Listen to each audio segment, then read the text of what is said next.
Justement, dans les versets 13 à 17 en passant, le plan de Dieu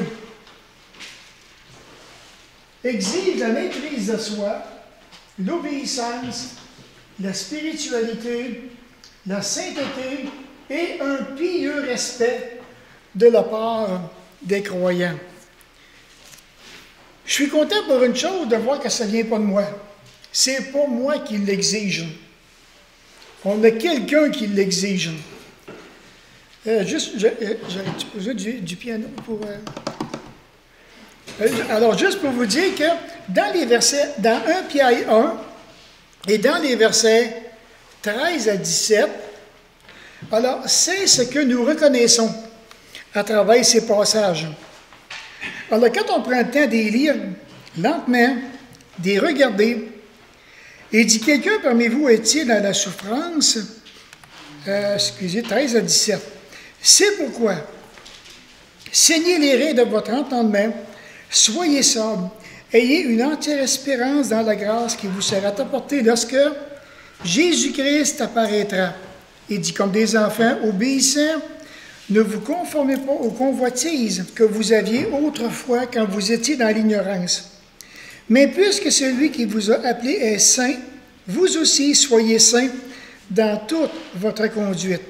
Selon ce qui est écrit, vous serez saints car je suis saint. Et si vous invoquez comme Père celui qui juge selon l'œuvre de chacun, sans exception de personne, conduisez-vous avec crainte pendant le temps de votre pèlerinage. Et ce que j'apprécie encore davantage dans ces passages-là, c'est que Pierre qui est en train de dire, ça devrait nous sensibiliser parce que les uns les autres, ou l'Église entière, est exposée devant ce que Dieu demande. Et ça se résume avec les pensées qui sont écrites. Ce qui est écrit là, ça résume les versets 13 à 17. Quand on s'y arrête, quand on regarde, quand on médite, quand on laisse la parole de Dieu nous parler. Et lorsque maintenant, quand on voit ces passages-là, ça nous amène aussi devant notre responsabilité personnelle, que ce soit en tant qu'individu ou bien que ce soit en tant qu'Église locale. C'est de cette façon-là que je dois me conduire. On peut comprendre qu'il y a des fois, il y a des situations qui sont, je dirais, corsées, mais en quelque part, c'est la parole de Dieu qui doit dominer. Alors, dans mon attitude, dans mon comportement, je dois m'examiner. Et si ce n'est pas correct, là maintenant, je m'en vais au trône de la grâce. Je prends ma guitare. Change mon cœur, Seigneur, et purifie-moi. Ouf! Si on voit là, il y a une mitraillette de péché qui passe tout d'un coup, là, où j'ai besoin vraiment de confesser. Mais avant de toucher les passages qui viennent ce soir, je me souviens dans ma tendre adolescence, que ça fait quand même quelques années, jadis, à quel point j'étais émerveillé devant la beauté de la création. Je ne vous dirais pas que j'étais un adorateur de la création, mais j'aimais la création. J'aimais vraiment prendre le temps de regarder ce qui était autour de moi, ce qui était au-dessus de moi, et aller jusqu'au jour quand j'ai appris plus tard, en lisant la parole, que tout a été créé par le doigt puissant du Seigneur, dans Psaume 8 et le verset 4. Je me souviens, je me rappelle de vous l'avoir déjà dit, mais il faut que je vous dise encore, parce que ça m'avait trop épaté. La première fois que j'ai vu la mer, est-ce qu'il y en a qui n'ont jamais vu la mer ici? Vous avez déjà vu la mer? OK? Alors moi, j'étais tout jeune, j'étais quasiment encore un flou à ce moment-là. Et de voir aussi, il y avait comme un petit step qu'il fallait passer, mais j'entendais comme un gros fracas, hein? Comme les vagues qui viennent, puis qui viennent s'humilier sur le bord de la plage. Mais c'est quoi ce bruit-là? Ça n'a pas de bon sens. On me dit, c'est les vagues. Quoi? C'est les vagues qui font ça? Je me rappelle, j'avais laissé mon couleur à terre. Je suis parti en courant. J'ai monté, je l'ai regardé. Puis il me dit, ben voyons donc. C'est la première fois de ma vie que je voyais ça. C'était vraiment spécial. J'étais encore là. émerveillé de voir encore des milliers de personnes qui avaient sur la plage. J'étais dans l'État du Rhode Island à ce moment-là. Dans la plage de Misquamicut, qu'ils appellent. Hein? Vous ne savez pas ce que c'est, hein? Mais c'est dans l'État du Rhode Island. Et de voir qu'à partir de là, même, j'étais encore là, parce que quand le premier voyage que j'ai fait dans les États-Unis, rendu en Pennsylvanie du Nord, j'avais vu un palmier. Et comme vous savez, je suis un homme j'aime les palmiers. Sur mon ordinateur, chez moi, là, c'est un paysage avec des palmiers. Venez voir n'importe quand, il faut qu'il y ait des palmiers. Je ne sais pas pourquoi, on dirait ça me tranquillise, ça me fait du bien, c'est reposant, on n'en a pas ici. Alors moi, personnellement, quand que je vois ça, c'est extraordinaire.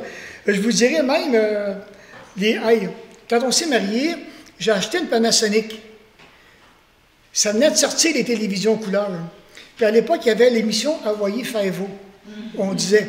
Alors moi, je l'ai acheté en couleur pour voir les palmiers, pour voir Hawaii, pour voir à quoi ça ressemble. J'étais émerveillé, je vous dis, comme un cœur d'enfant en train de regarder à tout ça. Puis là, je me rendais compte comment est-ce que Dieu il est donc bien grand. Dieu il est donc bien puissant. Il ne manque pas d'idées. Comment ça fait qu'on n'en a pas de palmiers ici?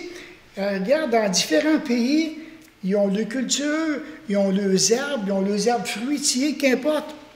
Alors tout ça, ça m'émerveillait vraiment. Mais vous savez, aussi belle peut-être, je vous dirais, la beauté de la création entière, elle est insuffisante à elle-même pour nous amener à Dieu. Elle est insuffisante. C'est spécial pareil, hein? Parce que la création entière, il nous parle d'un Dieu créateur, mais ça sera juste ça, c'est pas suffisant. Il manque vraiment quelque chose. Quand je pense au soleil, la lune, les étoiles, la mer, les rivières, les lacs, c'est extraordinaire. Je pense, encore ce matin, je lisais dans l'Évangile de Jean, quand Jésus qui a changé l'eau en vin. Là, je disais au Seigneur, écoute-moi bien, là. Non, bien, j'en fais du vin. J'en fais du vin chez moi. Puis, il y a des recettes qu'il faut suivre, puis il faut être là, puis il faut stériliser un paquet de feuilles. Puis toi, tu arrives, puis aller servir ça aux clients, ils vont pogner de quoi? Comment tu as fait ça? Comment tu as fait ça? On met de l'eau, puis goudis, puis une belle coupe de vin. Je ne comprends pas. Mais ça m'a tellement aidé à apprécier la grandeur de Dieu, sa puissance. Il n'y a rien qui lui est impossible. Absolument rien. Et de voir, mais ça ne lui a rien coûté pour faire ça. Absolument rien. Puis il s'est amusé à créer l'univers, comme il dit, en 6 jours. Exode 20, 11 est clair. En 6 jours, Dieu a tout créé, puis le 7e, il s'est reposé. Alors, mais de toutes les merveilles de Dieu, il y en a une, parmi toutes ces merveilles-là, qui a coûté extrêmement cher. Puis là, je me dis, pourquoi que ça t'a coûté si cher que ça? Si cher. C'est celle d'accorder le pardon à des hommes pécheurs comme nous, puis de nous apporter la réconciliation avec lui. Pensez-y. À nous qui étions des esclaves du péché, on était vraiment des personnes qui étaient sous la malédiction de la loi spirituelle. Et de voir que Dieu vient au-devant de nous. Pensez-vous qu'il n'est pas gentil? Il se présente au-devant de nous. Pourquoi? Pour nous libérer de la puissance du péché. Alors ce soir, mais quand je regarde,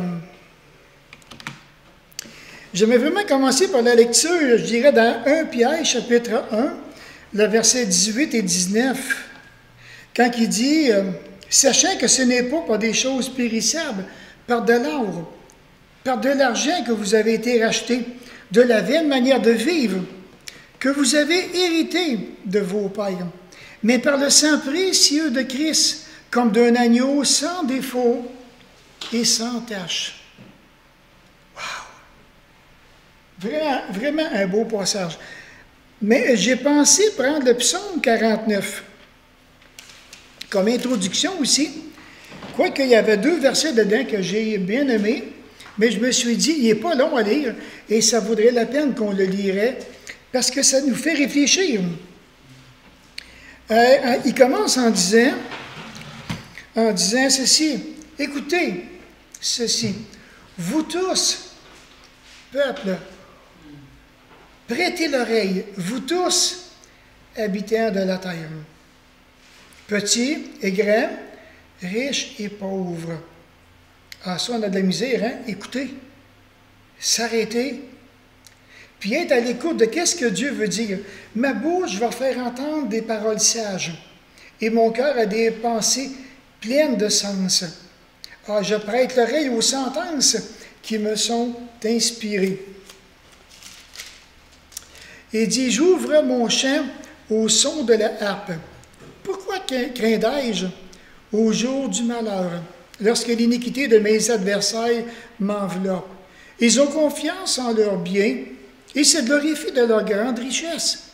Ils ne peuvent se racheter l'un l'autre, ni donner à Dieu le prix du rachat. Le rachat de leur âme est cher et n'aurait jamais lieu. Ils ne viendront pas toujours, et ils n'éviteront pas la vue de la fosse, car ils la verront. Les sages meurent, les sensés et les stupides périssent également, et ils laissent à d'autres leurs biens. Ah, ils s'imaginent que leurs maisons seront éternelles, que leurs demeures subsisteront d'âge en âge, eux dont les noms sont honorés sur la terre. Mais l'homme qui est en honneur n'a point de durée. Il est semblable aux bêtes que l'on égorge. Telle est leur voix, leur folie, et ceux qui les suivent se plaisent à leur discours. Comme un troupeau, ils sont mis dans un séjour des morts.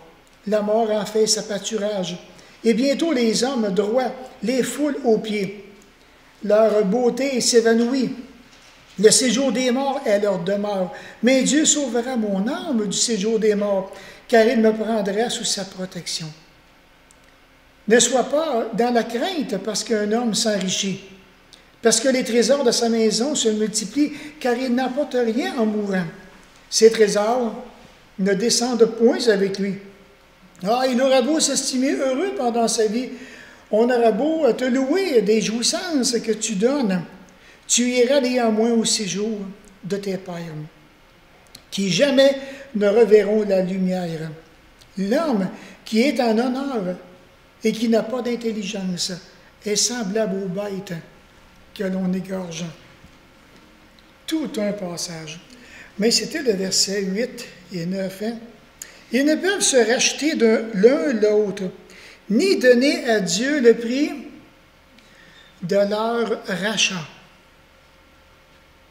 Et quand tu réfléchis, quand tu regardes tout ça, c'est tellement, tellement profond.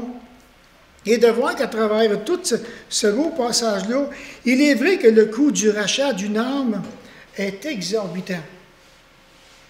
On ne serait jamais, jamais capable de payer à Dieu la dette, notre dette envers lui, concernant le péché.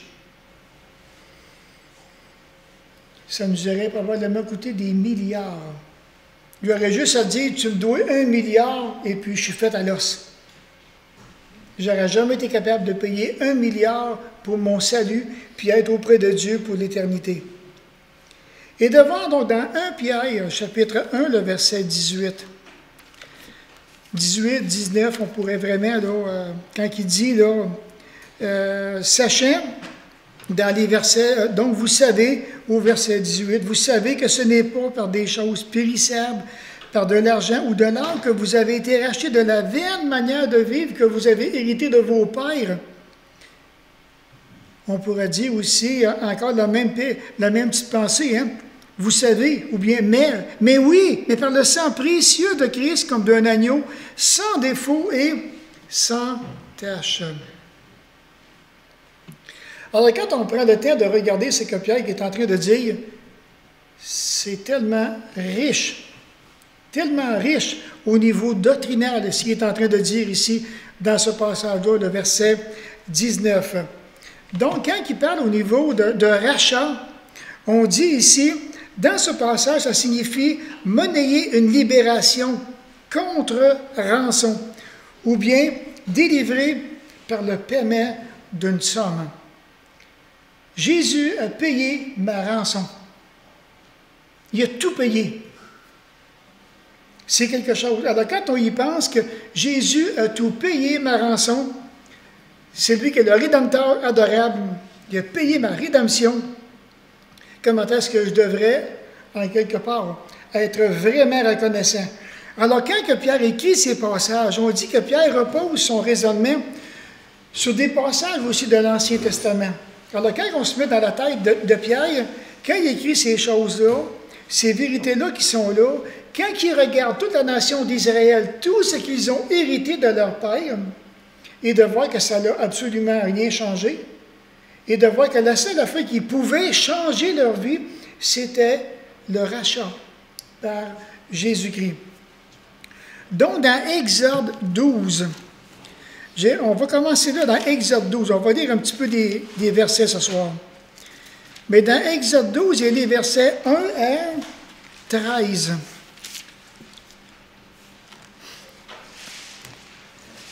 Encore un beau passage. Je vais prendre le temps de le lire quand même parce que c'est la parole. Ça pourrait vous parler à vous aussi d'une façon comme moi, ça me parlait, ça m'a fait du bien de pouvoir les regarder, les lire. L'Éternel dit à Moïse et à Aaron, dans le pays d'Égypte, ce mois-ci sera pour vous le premier des mois, et sera pour vous le premier des mois de l'année. Parlez à toute l'assemblée d'Israël et dites, le 10e jour de ce mois, on prendra un agneau pour chaque famille, un agneau pour chaque maison. Si la maison est trop peu nombreuse pour un agneau, on le prendra avec son plus proche voisin. Selon le nombre des personnes, vous compterez pour cet agneau d'après ce que chacun peut manger. Ce sera un agneau sans défaut, mâle, âgé d'1 an, et vous pourrez prendre un agneau ou un chevreau, qui est le petit d'une chèvre.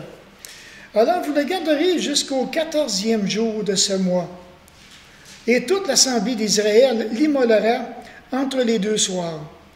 On prendra de son sang et on en mettra sur les 2 poteaux et sur le linteau de la porte des maisons où on le mangera. Cette même nuit, on en mangera la chair rôtie au feu. On la mangera avec des pains sans levain et des herbes amères. Vous ne la mangerez point à demi-cuit et bouillie dans l'eau, mais il sera rôti au feu avec la tête, les jambes et l'intérieur. Vous n'en laisserez rien jusqu'au matin. Et s'il en reste quelque chose, le matin, vous le brûlerez au feu.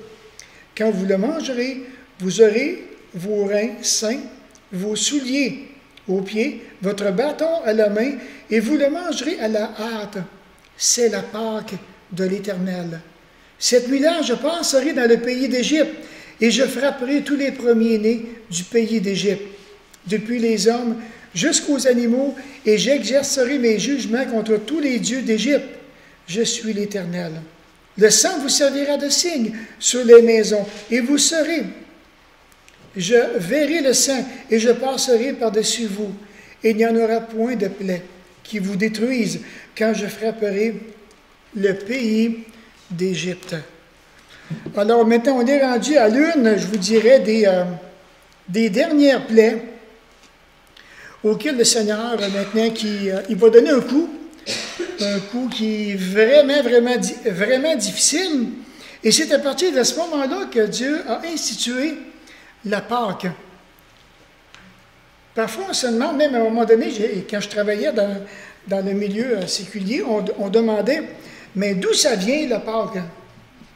Puis pourquoi maintenant célébrer la Pâque? Ça veut dire quoi exactement? Alors quand je regarde la signification de la Pâque, qui veut dire l'agneau immolé. Alors imaginez si, même dans notre culture, qu'on dirait dimanche prochain, on va célébrer l'agneau immolé. Ça fait toute la différence. On dit la Pâque, mais c'est la signification, c'est l'agneau qui a été immolé. On dit l'origine commune, le sacrifice d'Abraham, par exemple. On dit représente un épisode essentiel. On dit de 3 religions monothéistes. Des religions, donc, qui disent avoir un seul Dieu. Pour la religion juive, il symbolise l'alliance entre l'homme et Dieu, qui est évoquée lors de la fête de Rosh Hashanah et lors de la fête de Pessah, fête juive. Pour les chrétiens, il annonce le sacrifice du Christ de la nouvelle alliance célébrée à Pâques.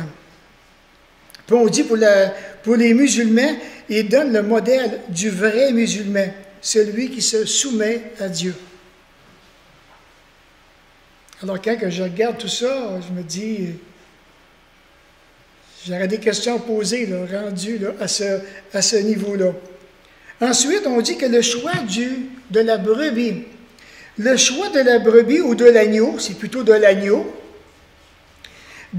On dit dans ces 3 approches monothéistes, mais ce n'est pas anodin, ce n'est pas quelque chose de vraiment là, sans réflexion. On dit au fond, quels êtres sont aussi doux et inoffensifs qu'un agneau? Puis un agneau, il faut y penser, hein? C'est le petit d'une brebis. Il dit quels êtres peuvent symboliser la non-violence, l'innocence, la pureté qui plaisent à Dieu mieux qu'un agneau. Quels êtres peuvent symboliser l'amour avec un grand A encore mieux qu'un agneau? En effet, on dit que le sacrifice est vrai, et celui qui est dicté par l'amour. Et c'est celui-là seul, si l'on veut utiliser un vocabulaire religieux qui sied à Dieu, qui plaît réellement à Dieu. Alors on dit que le symbolisme d'Abraham ici, c'est celui du croyant qui aime Dieu, qui va aimer sa création, qui va aimer ses créatures, et de voir que le cœur de celui qui est fidèle, comme Abraham, va chercher à se purifier de toute tâche, de toute mesquinerie qui pourrait arriver dans sa vie personnelle, ou bien de toute chose qui porterait atteinte à la création. Il va s'en purifier. C'est celui qui purifie son cœur, celui qui est humble, qui va se prosterner devant le si grand mystère de la vie. Alors, il est beaucoup plus facile, on dit, de sacrifier, de consommer un animal que de consumer ses faiblesses au profit d'un soi meilleur. C'est plus facile. Alors, imaginez la vie d'un agneau contre celle des premiers-nés des fils d'Israël. J'imagine quand Moïse est arrivé, qui a donné maintenant la directive, vous allez prendre un agneau, d'un an, sans défaut, à partir du 10e jour du premier mois, et ce qui donnerait le 10 mars. Parce que le premier mois commençait à cette époque-là, le 10 mars, selon le Lévitique. Et de voir qu'à partir de là, maintenant, les Israélites allaient jusqu'au 14e jour. Donc, il y avait 4 jours pour examiner l'agneau. C'était sans défaut. C'était correct. Un agneau, c'est si beau. Quand je le regardais, puis j'avais le goût de le prendre dans mes bras. J'avais le goût de l'aimer, j'avais le goût de le nourrir, j'avais le goût vraiment de m'en occuper. Tout petit. Et là, maintenant, il me semble de voir Dieu, vous allez égorger cet agneau-là. Vous allez prendre son sang, vous allez le mettre sur les poteaux et sur le linteau. Mais là, il y a un an, quand même, c'était les exigences de Dieu. Et si vous ne le faites pas, moi, je vais passer cette nuit et je verrai le sang. Et si je ne vois pas le sang, si vous avez un premier fils, il va mourir. Il va mourir. Et c'était ça que Dieu avait dit ici, contre les premiers-nés. Et là, on le sait, Israël a fait ce que Dieu a demandé. On entend toutes sortes de choses en Égypte. Le premier-né de toutes les familles sont décédés, premier-né des troupeaux, C'était énorme. C'était énorme. L'ange de l'Éternel qui a passé. Dieu a décrété. Et de voir pour Dieu que le sacrifice de l'agneau, c'est vraiment une belle illustration type du Seigneur Jésus-Christ. Toute une belle image qui est ici pour racheter les hommes de l'esclavage. On dit que dans le livre de l'Exode, les événements de la première Pâque, comme tantôt qu'on a vu, deviennent instantanément le symbole de la rédemption par un substitut. Par exemple, dans 1 Corinthiens 5, le verset 7 et 8.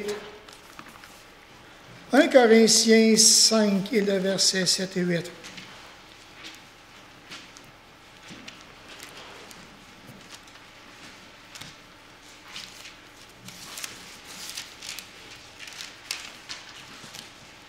Il est dit, faites disparaître le vieux levain, afin que vous soyez une pâte nouvelle, puisque vous êtes sans levain, car Christ, notre Pâque, a été immolé. Célébrons donc la fête, non avec du vieux levain, non avec du levain de malice et de méchanceté, mais avec les pains sans levain, c'est-à-dire de pureté et de vérité. La pureté est une attitude qu'on dit d'honnêteté, la pureté, d'honnêteté, d'intégrité, quand on regarde au niveau de la pureté, dont la racine prend forme dans la vérité. Okay? La pureté est une attitude d'honnêteté, d'intégrité qui prend forme dans la vérité. On dit que ces deux termes, au niveau pureté, au niveau aussi purifié, ces deux termes-là nous ramènent au Seigneur Jésus-Christ, dans lequel il n'y a pas de place dans sa vie personnelle pour le levain de la méchanceté ou de la malice. Il n'y a pas de place dans la vie de Jésus-Christ pour ça. Et ça devrait être la même chose pour nous de ne pas avoir de place dans nos cœurs pour ça.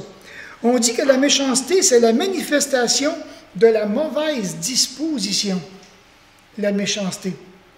Et quand on regarde la nature humaine étant ce qu'elle est, ses revendications qu'elle veut faire, comment est-ce qu'au fond, la nature humaine n'est pas toujours nécessairement bien disposée. Et nous sommes appelés, en tant que chrétiens, à célébrer la Pâque. Je vous dirais peut-être, non pas comme une fête annuelle, parce que dans notre culture, on attend un an pour célébrer Pâques. Mais ça devrait être, dans le fond, Pâques devrait être pour le chrétien une fête qui célèbre tous les jours, c'est-à-dire par une vie constante d'attachement et d'abandon du péché. Une vie d'attachement au Seigneur Jésus-Christ dans le quotidien, jour après jour, et d'abandonner le péché. Chaque année, on dit que la fête de la Pâque est célébrée en souvenir de cette puissance qui fut manifestée, c'est-à-dire envers la délivrance d'Israël dans le pays d'Égypte. Chaque année, Israël veut se souvenir.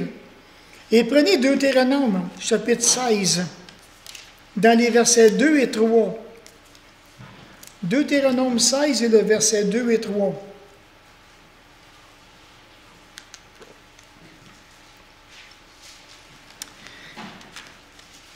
Alors ici, maintenant, c'est certain que Moïse, donc dans le Deutéronome, il est à la fin de sa vie.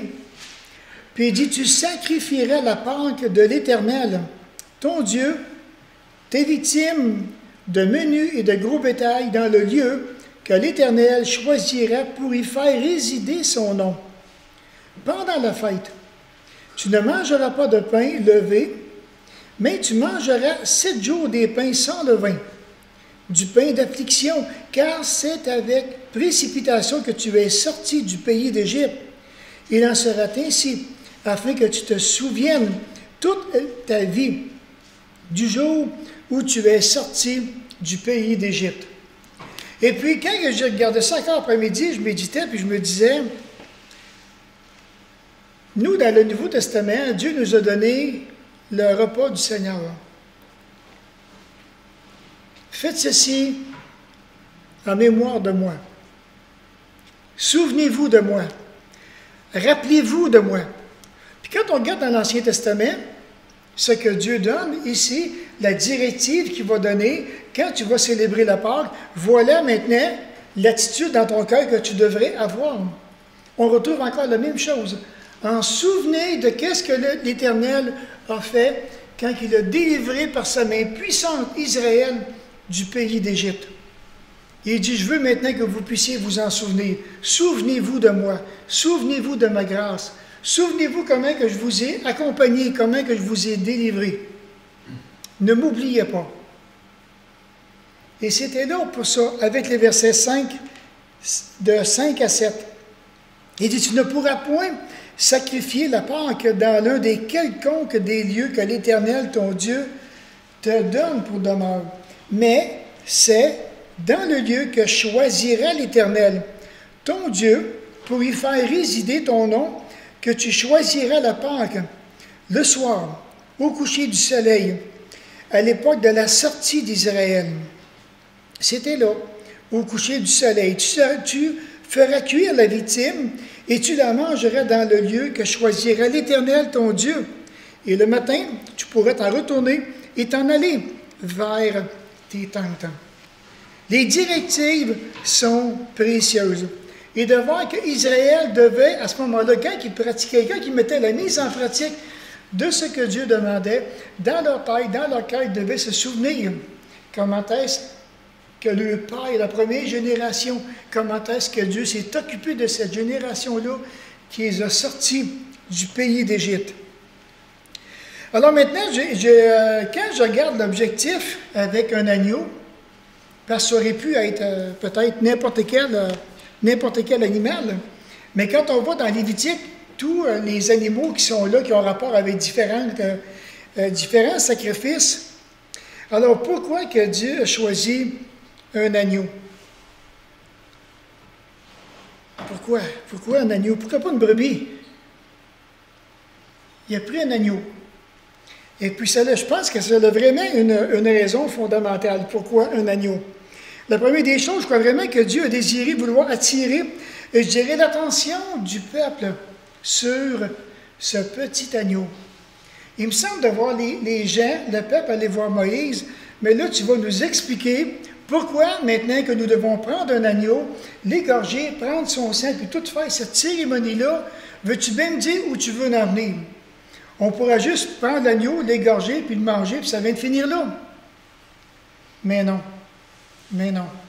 Alors, je crois vraiment que Moïse, qui était un prophète, qui pouvait parler qu'un jour, il y a quelqu'un qui va venir, qui va donner sa vie, qui va mourir, qui va ressusciter, en qualité de sacrifice et de substitution, rachetant le pécheur de tous ses péchés. Je veux croire que Moïse qui l'a fait, qui l'a partagé. Il y a quelqu'un qui un jour qui va venir. Bon, tantôt on va le voir. Prenez par exemple dans Matthieu 26 et le verset 28. Ça va un petit peu comme tantôt je vous disais avec Matthieu, avec 1 Corinthiens, quand on regarde maintenant quand que Jésus a institué la scène, dans Matthieu 26 et le verset 28, quand il dit, alors pendant qu'il mangeait, Jésus prit du pain et après avoir rendu grâce, il le rompit et dit, en le donnant à ses disciples en disant, prenez, mangez, ceci est mon corps. Et il prit ensuite la coupe, après avoir rendu grâce, et il la leur donna en disant, buvez-en tous, car ceci est mon sang, le sang de l'alliance qui a été répandu pour plusieurs pour la rémission des péchés. Et de voir que tout comme Israël a répandu le sang de l'agneau sur le linteau, sur les poteaux, Dieu a passé, ça le satisfait les exigences de Dieu. Ça l'a comblé ses exigences. C'est correct, je peux passer par-dessus, parce que c'était symbolique en rapport avec le sang de Jésus-Christ sur la croix, qui nous apporterait la rémission de tous nos péchés. Dans Jean 1, 29, un passage que je pense, et c'est là maintenant que ça a toute une histoire, je crois, l'agneau avec Jean, parce que Jean-Baptiste maintenant se présente devant lui, Et dans Jean 1, 29, il dit, « Le lendemain, il vit Jésus venant à lui. Et il dit, « Voici l'agneau de Dieu qui ôte le péché du monde. » Et là, je me suis arrêté, puis je me suis dit que Jean-Baptiste, qui était reconnu comme un prophète, moi, je ne pourrais pas dire, je vais vous présenter Gilles, l'agneau de Dieu. Je ne peux pas, ou bien Jules, l'agneau de Dieu. Non, mais et Jean-Baptiste pouvait le dire. Et là, je me suis dit, pourquoi que Jean-Baptiste pouvait dire, en arrivant, quand que Jésus-Christ s'est présenté devant lui? Quel bel accueil! Voici l'agneau de Dieu. Maintenant, quand on regarde un agneau, je veux penser, étant donné qu'il est un prophète, tout ce que le Saint-Esprit me dit, essayer de le mettre dans la tête de Jean-Baptiste, j'ai peut-être réussi un petit peu, là, mais voilà le sacrifice. C'est lui le sacrifice. Voilà maintenant le non-violent. C'est lui, le non-violent. Voilà maintenant celui qui est doux, celui qui est inoffensif. C'est lui. Voilà maintenant celui qui est sans tache, celui qui est sans défaut. Laissez-moi vous présenter celui qui est humble de cœur. Wow! C'est le prince de la paix. Voici l'agneau de Dieu. C'est lui. Je le reconnais, c'est lui. Alors imaginez tout ce qui pouvait se passer dans la tête de Jean-Baptiste quand il a vu Jésus-Christ. Je me suis dit, wow! Fait partie de ce beau cheminement-là et de présenter l'agneau de Dieu comme ça au peuple, c'était merveilleux. C'était vraiment merveilleux. Prenez Hébreux 9, par exemple. Dans Hébreux 9, et le verset 11 et 12. Alors ici, maintenant, l'auteur de l'Épître aux Hébreux, dans le verset 11, il dit, « Mais Christ est venu comme souverain sacrificateur des biens à venir. Il a traversé le tabernacle, plus grand et plus parfait qui n'est pas construit de main d'homme, c'est-à-dire qui n'est pas de cette création. Et il est entré une fois pour toutes dans le lieu très saint, non avec du sang des boucs, ni du sang des veaux, mais avec son propre sang, ayant obtenu une rédemption éternelle. » Quel beau passage! Et lorsqu'on regarde que Christ est venu comme souverain sacrificateur, Christ a accompli trois rôles vraiment fondamentaux quand il est venu. Souverain sacrificateur, prophète et roi. Il s'est présenté vraiment de cette façon-là. Et de voir que maintenant qu'il est entré pour eux, parce que le souverain sacrificateur à l'époque, c'est celui qui présentait les offrandes du péché, qui entrait dans le lieu très saint. Et puis maintenant, il y avait toute une cérémonie, il y avait une grande robe, puis au bas de sa robe, il y avait des clochettes. Et puis, quand il faisait le sacrifice pour le péché, il se promenait. Alors, les gens qui étaient à la porte du voile, on dit que même le souverain sacrificateur, il y avait une corde qui était attachée après ses pieds. Puis, tant aussi longtemps qu'il entendait les clochettes, c'est que Dieu agréait l'offrande qui lui était présentée. Et s'il advenait que les clochettes cessaient, c'était pas mal de l'aimer parce que le gars était mort. Puis il n'y a pas personne qui pouvait entrer dans le lieu très saint. Alors, il prenait la corde puis il tirait dessus. Il sortait de cette façon-là. Puis Jésus lui-même qui est entré dans le lieu très saint. Comme il dit au verset 12. Non avec le sang des boucs, ni celui des veaux, mais avec son propre sang, ayant obtenu une rédemption éternelle. Le prix de mon péché, rédemption éternelle. Il a payé mes péchés passés. Il a payé pour aujourd'hui. Et tous mes péchés sont payés dans le reste de ma vie. Tout est payé. Il en tient maintenant à moi à maintenir ma relation personnelle avec le Seigneur Jésus. Et le verset aussi 28 du même chapitre. Hébreux 9 et le verset 28 qui dit « De même Christ qui s'est offert une seule fois pour porter les péchés de plusieurs apparaîtra sans péché une seconde fois à ceux qui l'attendent pour son salut. » Et ça, c'est vraiment, vraiment merveilleux. J'aurais pensé que tout le monde aurait... Ça aurait été une euphorie. J'aurais pensé que tout le monde aurait crié, là, mais c'est juste pour vous dire, oui, c'est réjouissant. C'est vraiment, vraiment réjouissant de voir qu'il a porté nos péchés. Il va revenir une seconde fois et nous aurons la joie de le voir face à face. Jusqu'à ce jour, on dit que la première Pâque représentait toujours chez les Israélites la démonstration ultime de la puissance de la rédemption divine, la fête de la Pâque. Puis on dit aussi par miséricorde, nous dit Moïse, à combien de reprises que Moïse va dire « Tu as racheté, tu as conduit, tu as délivré ton peuple ». Et là, on voit Dieu comment est-ce qu'il a été fidèle, malgré le fait qu'Israël n'a pas été fidèle envers Dieu, qu'il avait le cœur dur, et de voir que Dieu avait fait un choix. Les références, on regarde dans Deutéronome 7 et le verset 8. Il y a aussi, on peut le regarder, on a encore un petit peu de temps. Deutéronome 7 et le verset 8.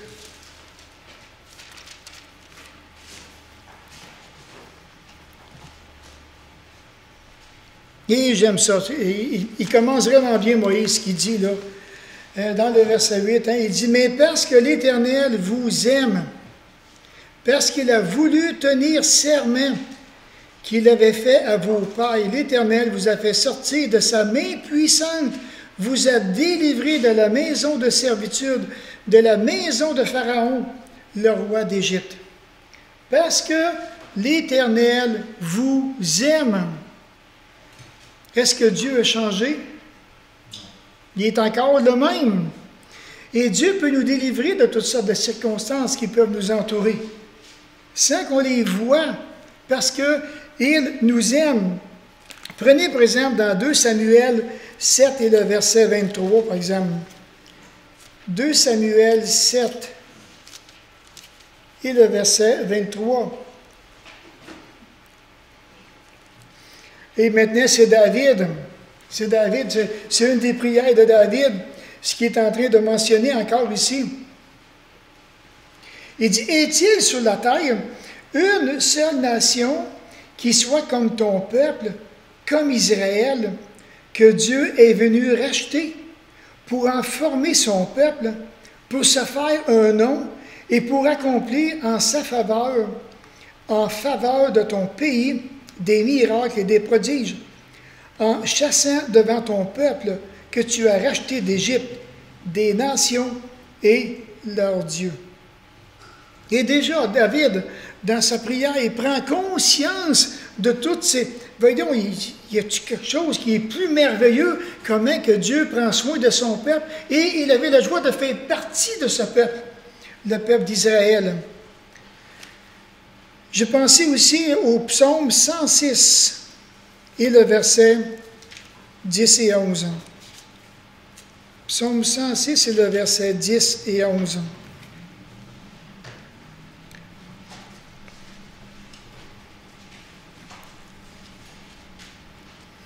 Et même encore, je pourrais juste lire un petit peu les parties du verset 7 à 11. « Nos pères en Égypte ne furent pas attentifs à tes miracles. » Quelle tristesse! Quand tu regardes ça, voyons, comment ça fait qu'ils n'ont pas été attentifs à ça? « Ils ne se rappelèrent pas la multitude de tes grâces.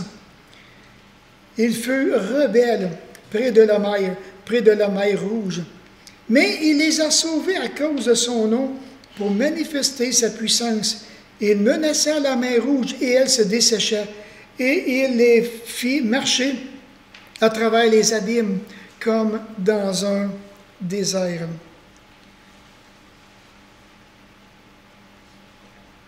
Versets 10 et 11. « Il les sauva de la main de celui qui les haïssait. Il les délivra de la main de l'ennemi. Les eaux couvrirent leurs adversaires. Il n'en resta pas un seul. Et ils crurent à ses paroles. Ils chantèrent ses louanges. Mais on oublie vite. On oublie vite.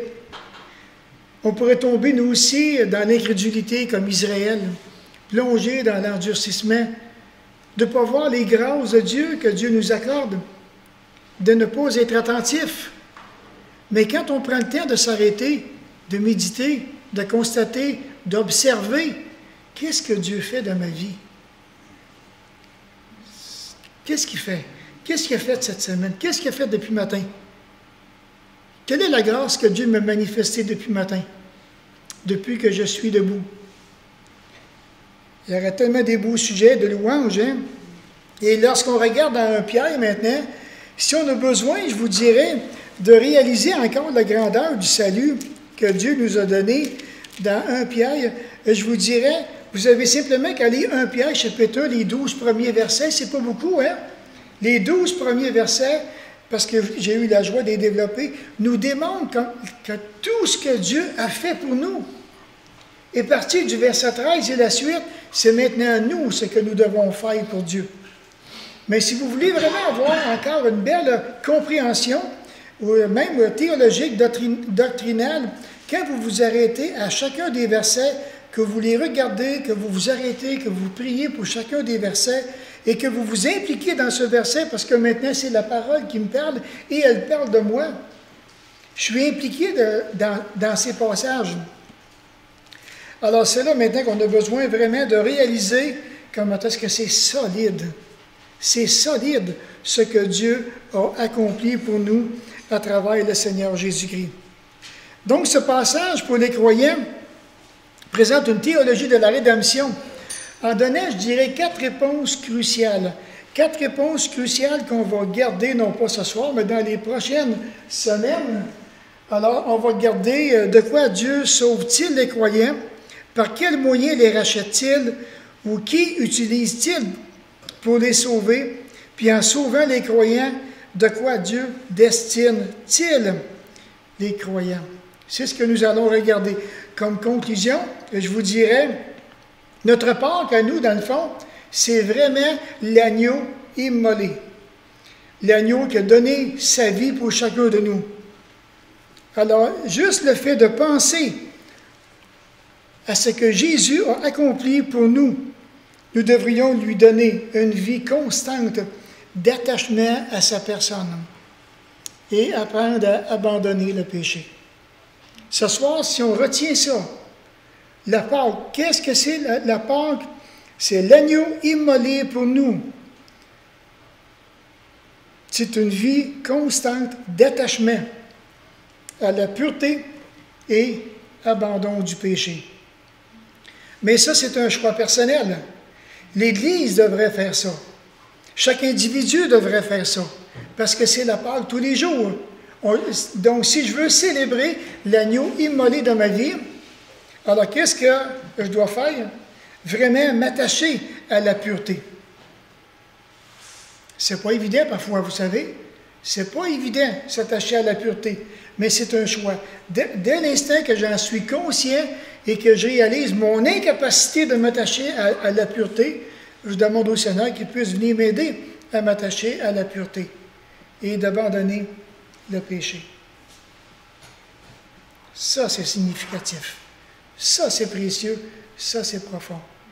On ne devrait pas le faire juste à Pâques, une fois par année. On va se courber dans un mot de prière, juste pour terminer, s'il vous plaît. Alors, Seigneur, viens nous aider, s'il te plaît, à accomplir ces objectifs dans notre vie personnelle. Et merci encore de nous rappeler que Pâques, au fond, sachant qu'elle sait déjà, ça fait déjà 3 semaines, 1 mois qui s'est passé, mais que nous comprenons que c'est l'agneau immolé. Et j'imagine, Seigneur, si notre peuple comprendrait la signification de l'agneau immolé, je veux penser, Seigneur, qu'il y aurait tellement de gens qui seraient touchés par ta grâce, et certainement encore plusieurs qui viendraient à la connaissance personnelle de ce Sauveur si merveilleux. de cet agneau de Dieu. Alors Seigneur, merci pour Jésus qui est venu encore une fois ici-bas sur terre. Merci pour ces exemples de vie qu'il nous a laissés, qu'il nous a donnés. Et donne-nous vraiment la joie, qu'à ce que nous puissions chaque jour vraiment te célébrer au plus profond de notre cœur. S'il te plaît, Père, garde-nous dans la pureté de cœur, pureté morale, pureté émotionnelle, pureté spirituelle, tellement que nous en avons besoin, sachant qu'elle est d'un grand prix devant toi. Et donne-nous vraiment la grâce de lâcher prise sur le péché et de laisser le Saint-Esprit nous diriger, nous guider, d'être vraiment sensible à ton Saint-Esprit et d'apprendre à être, au fond, à ton écoute. Seigneur, fais de nous des hommes et des femmes avec des oreilles de disciples, qu'est-ce que nous puissions bien entendre lorsque tu désireras nous parler par ta parole et que tu désireras vraiment nous diriger par ta main puissante. Alors, Seigneur, sois honoré dans nos vies, sois honoré aussi au sein de cette Église. Au nom de Jésus, Amen. C'est bien.